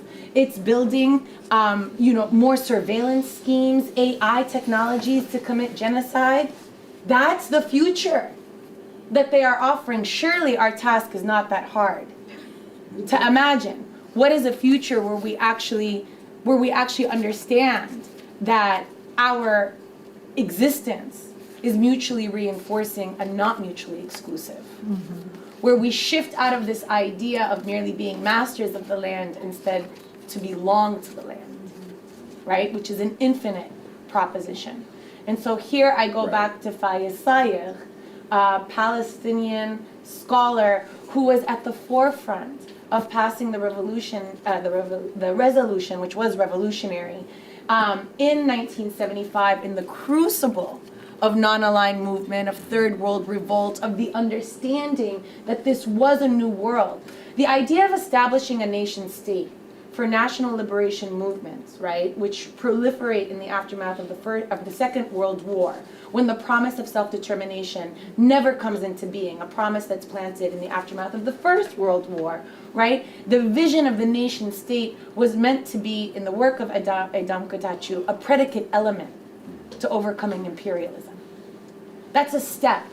But unfortunately, many of these movements stopped at establishing a nation state and never moved beyond that horizon, right? So Fayez Sayegh, in this crucible, is working with a coalition of national liberation, national armed struggles, liberation movements of newly independent states to establish a decade against racism in the General Assembly, right? In order to fight against apartheid, and there proposes that Zionism be inserted into the text everywhere apartheid, colonialism, and racism appears. And we see the fractures there, right? We see the fractures there that are continuing. A world community threatening to unravel the entire struggle against racism if Palestine is not removed. And this should be an ominous warning for us all of how Palestine is used as a scapegoat in order to prevent all of our liberation and collective movements. Oftentimes through the back door, oftentimes through the front door, right? Of using it in that way. But there we understood Zionism as a racial project and a colonial project. And if we understand it as such, what is the offering in understanding Palestine as a continuing anti-racist project? Right? Where all of us are in struggle against white supremacy, including Jews who continue to struggle against white supremacy, which has marked them for exclusion and removal and eugenicist programming, social programming and elimination, right? What does that struggle for us look like? So my horizon for liberation is a Palestine that offers an answer to the world, is a place for all refugees, not just Palestinian refugees, is a model. Yeah. And so we don't end there, we begin there.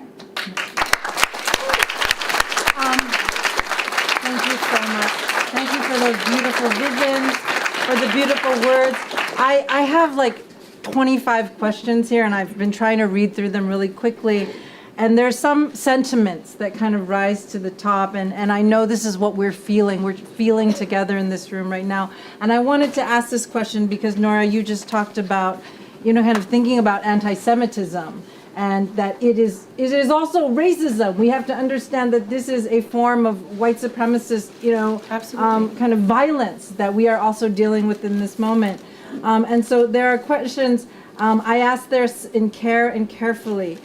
Genocide is severing relations in this moment, and on our campuses, we are having this severing of relation between students who are feeling fear, anti-Semitism that is being directed at certain students in the midst of Palestinian genocide. So I wonder how all of you can respond to a number of the questions that are asking about how do we approach questions of anti-Semitism on campus, beyond, in our present moment, in our movements, as a means to finding that relationality, that solidarity. How do you think about the question of anti-Semitism, the definitions that are being used? How do we navigate this to kind of find collectivity and solidarity in this moment? I think first we have to have a conversation about what anti-Semitism is and what anti-Semitism is not. The International Holocaust Remembrance Alliance definition of anti-Semitism has become a tool used by organizations like the ADL, AIPAC, etc., to define anti-Semitism so broadly that it not only includes hatred of Jewish people for being Jewish and violence against Jewish people for being Jewish and things that are actually anti-Semitism, but also includes it conflates, it constructs Zionism as Jewishness, right? So that any critique of Zionism is an attack on Jewishness and thereby definitionally anti-Semitic. Right. Any critique of Israel as the kind of full embodiment of the Zionist political imagination then becomes anti-Semitism. So you can't critique Israel, you can't critique Zionism. It also says, the IHRA definition, that you can't suggest that Israel's foundation, that the formation of the Israeli state is one of the examples given, that the formation of the Israeli state being a racist endeavor is an act of anti-Semitism. So if I say that Zionism is an act of racism or a settler colonial project, that also is considered anti-Semitism. And so they've defined anti-Semitism so broadly that yes, in a congressional hearing like 2 days ago, they can say, well, yeah, it's anti-Semitism on campus, and here's the proof. People are calling for a one-state solution. And if a one-state solution means that we don't have control over historic Palestine anymore, that could lead to our demographic, a loss of demographic control. And if it's a loss of demographic control, then that's anti. So now you're calling for the destruction of Jewish people. So for me, imagining a political reality of one state, which I agree is not the end game here, I'm just saying. But if we imagine just claiming that you want a one-state solution is now seen as anti-Semitism. So part of the conversation is if we concede all of that territory, then what happens is on campus, we're not just addressing the actual attacks on Jewish students. We're not just attacking the anti-Semitic tropes. We're not just attacking the actual harm that's happening, the rhetorical maneuvers that are taking place. We're also smuggling in all this other stuff. So I think we have to have that conversation. You know, but we also have to address the fact that black folk and brown folk and Muslims have been constructed in such a way, and we can talk about Muslims in particular who've been racialized. You're thinking of the wonderful book, The Racial Muslim, right? Sahar Aziz's book. You know, how even the racialization of the Muslim constructs in such a way that, again, we're anti-Semitic until proven otherwise. Black folk are anti-Semitic until proven otherwise. Brown folk are anti-Semitic until proven otherwise. So then we have to ritually denounce anti-Semitism at every moment, lest we be deemed anti-Semitic. You spend so much time doing that we actually don't have space to actually address the actual project of liberating oppressed folk, which includes Jewish people. Yeah. Yep. So we got to have that conversation first. Yep. Absolutely. Can I build on that? Yeah, absolutely. I want to build on that because I think here this is the idea of how does the current framing of anti-Semitism actually strengthen and edify white supremacy, right? And I think this is what we're pushing up against. Where in the congressional resolutions that were proposed, in fact, anti-Semitism is condemned first and foremost in the Middle East. A very odd construction following the line about a Holocaust and Jewish Holocaust that takes place in Europe, right? There has been an outright displacement and responsibility and accountability for the ways in which white supremacy and whiteness constructs itself as a pure project that excludes Jewish people in Europe and marks them for elimination, right? By displacing it onto what other people are doing now so that there's never that accounting, right? There's never that accounting. So this goes back to what you were saying, but just to bring it forward here. Anti-Semitism is originally and should be understood as a racializing project. Jews were racialized very clearly in a eugenicist framework that also, you know, their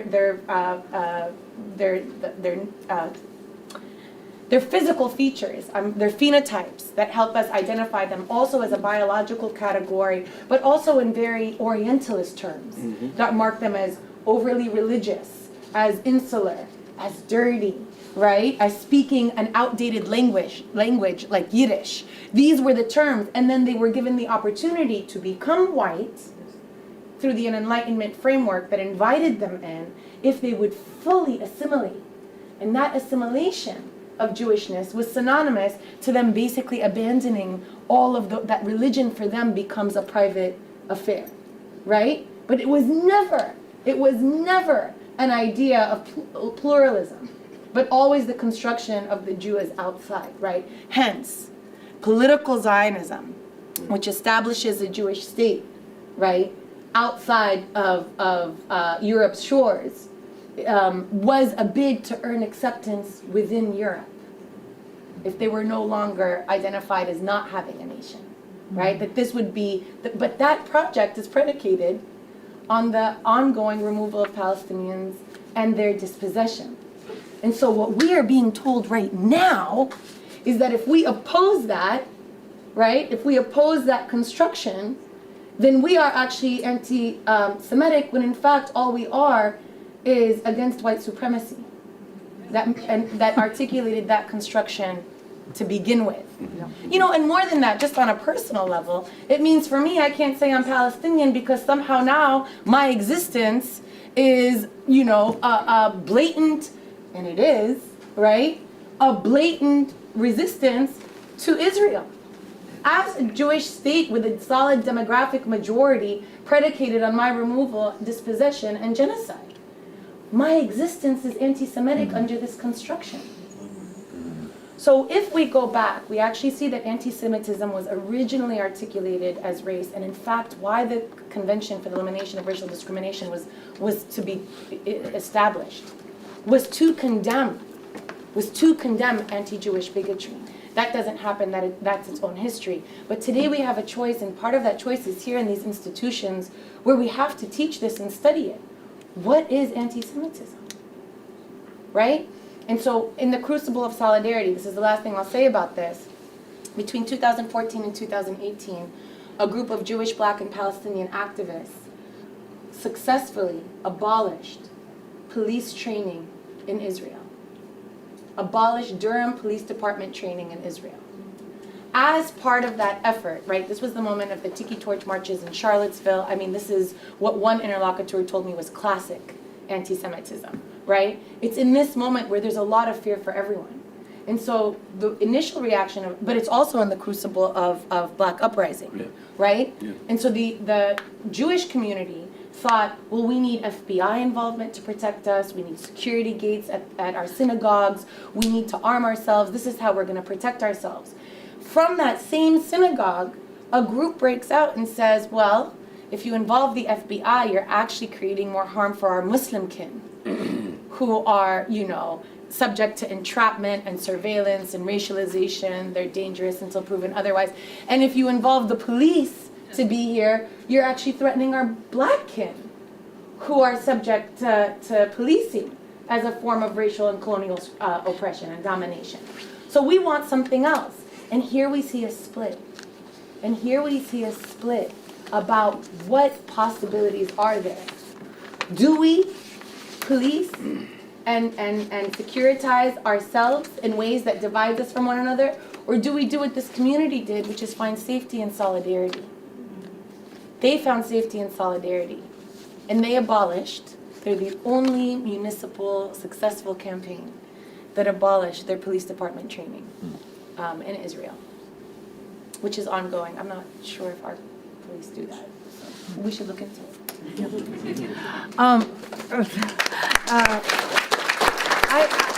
I want to. The questions are about history.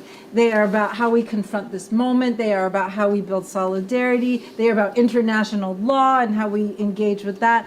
I want to ask one, because in this room, in this space, on this college campus, I think these questions always really kind of, you know, they are what matter for us.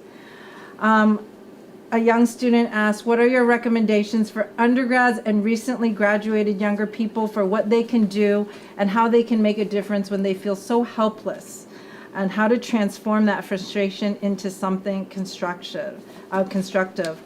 what advice do you have for those of us who want to get involved in this type of work and building this world? And I'll end with that. Yeah, I'll Yeah. jump in on this. I have one anecdote about anti-Semitism on campus that I saw. There was a group of ostensibly Jewish students having a conversation. I was riding my bike, but I overheard the conversation. I wasn't riding that fast. Not being creepy, but I was just taking a turn. And this student... I didn't even think you were gonna. But anyways, they were having this conversation, and one of the students said, it's really like racist. It's anti-Semitism that this professor said that, and I was like, that's when I slowed down, and I was like, oh, here we go. I want to hear what this student has to say. And he said, the professor asked Jewish students how they felt in this moment, and he's like, how insulting to think that my Jewishness has anything to do with the actions of the state of Israel. He's like, that's anti-Semitic. And I was like, this generation is different, right? And thinking about this moment in time and like what's happening on campuses, I know it's different here in the East Coast. I was like warned by a lot of people. They're like, don't go, Columbia is like turned into, a police state, and they're having all these things. And it's like, this is what Zionism does. It actually makes the United States more authoritarian. Isn't that fascinating, right? It shows you the link, right, between these two ideological and political projects. And, for students who are on campus, the universities, I'm sorry, as somebody who is out of faculty, I'm going to take my faculty hat off for a second and think of like somebody, when I was a student, these universities are inherently reactionary. And the worst thing you can do is expect them to change, right? Again, going back, I worked at Pizza Hut, man. My boss was racist. He was sexist. He did awful things. He said awful things. But I never was like, please, sir, can you, just stop being a sexist for a moment? If anything we did, we got around and we hung out after work, smoked cigarettes, and, and complained about the boss, because everybody hates their boss, right? At the end of the day. Putting my university hat back on. What I'm saying here is that sometimes, as student organizers, it can be really frustrating to try to change administration, because they know you have, a shelf limit. There's expiration date. You're going to cycle in and cycle out, right? They know that this is part of that cycle. If you get a win, it might have, repercussions in the future, but you may not experience that win. But also, you should be organizing for power. You should be organizing in your community. You should be thinking beyond just these campuses. Because when you graduate, you're going to enter the workforce, you're going to do whatever it is, you're going to do. Join an organization that is not campus-based.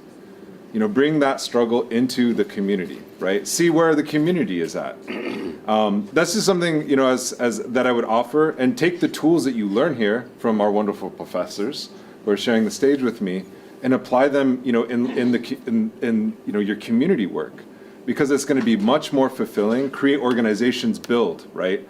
I don't believe the university. I'm not one of those people like decolonize the university. I don't think it's too corrupt, man. It's not gonna ever be decolonized, sadly. But we can struggle on the outside of those walls. We can struggle in the communities to try to build alternatives.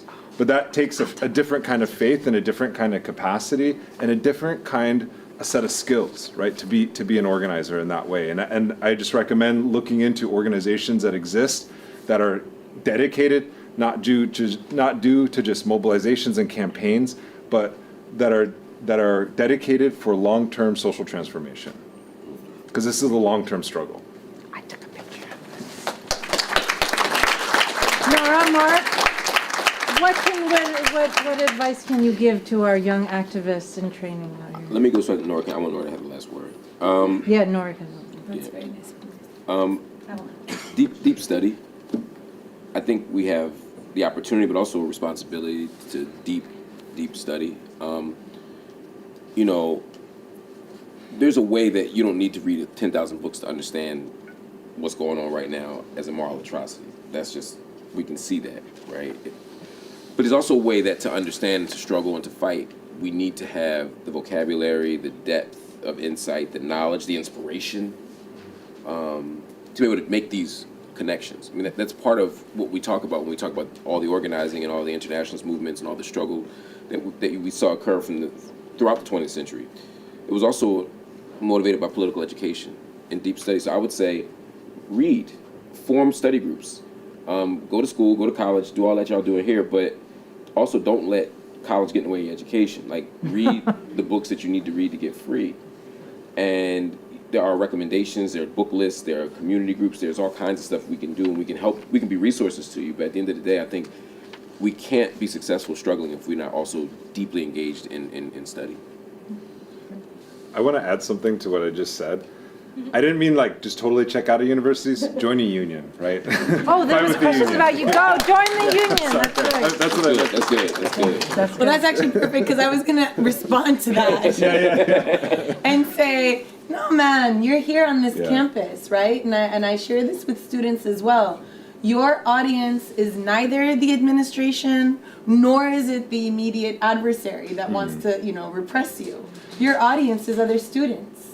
They are all here. The greatest form of education, as was stated earlier, is movement, right? That was I hate to say this because I'm a professor here, but my primary form of learning came from movement work Right. and activism.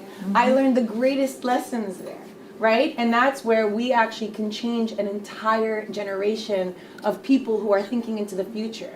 The same way that Black uprising basically brought abolition into our discourse in a radical revolutionary way. Right now, this moment is bringing in colonialism, anti-Zionism, Palestinian freedom into the movement in a radical way that's shifting the future. So you have all sorts of students, right, to build power with, right? To build power. What is power? Power is the ability to compel a particular outcome, or at least to control your own life, right? And so how do you do that in your, together, right? How do you do that together? And I had something to say about this, but I'll skip and get to the next one. The other thing that I encourage you to do, and I think is really hard as young people as well, is to take a deep breath. It feels like everything is burning. And oftentimes we burn ourselves in that process, right? And as somebody who did organizing work for many, many years from a place of guilt, what fortune did I have to be born with a blue passport and not in Khan Yunis as a Palestinian? My life would be completely different. Complete fortune. And so that guilt drove me for so long. But when you're driven by that, you're also driven by scarcity. Nothing is enough. Nothing you do is enough. Nothing anybody does is enough. Right? You don't trust people. You're not kind to yourself or others. And so to also be kind to yourselves, to rest, to enjoy one another's company, to know that that very world that you want to build is modeled in the relationships you're building with one another. Right? And so that is, and if I have the last word, I actually want to read something that I began with Rifat al-Arir. He has this pin. He was murdered earlier today. So I will read his words to end.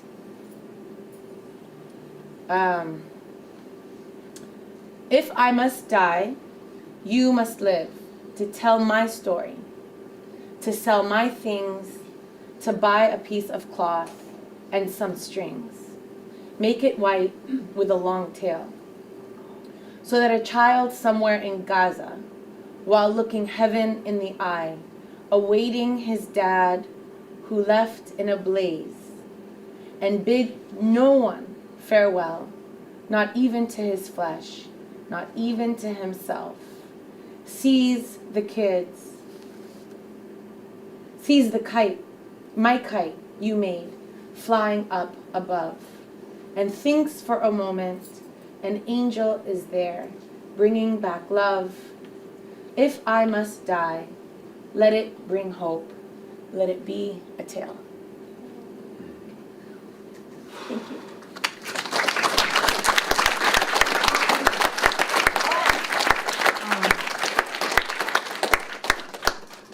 As I said in the beginning, it's Angela Davis who said that Palestine has the potential to further transform and render more capacious the political consciousness of our world. And I think we've seen some of that today with our three amazing speakers. So I want to thank Nick Estes, Marc Lamont Hill, and our own Noura Erakat for being here and sharing with us. And thank you to all of you for being here. We wish you luck.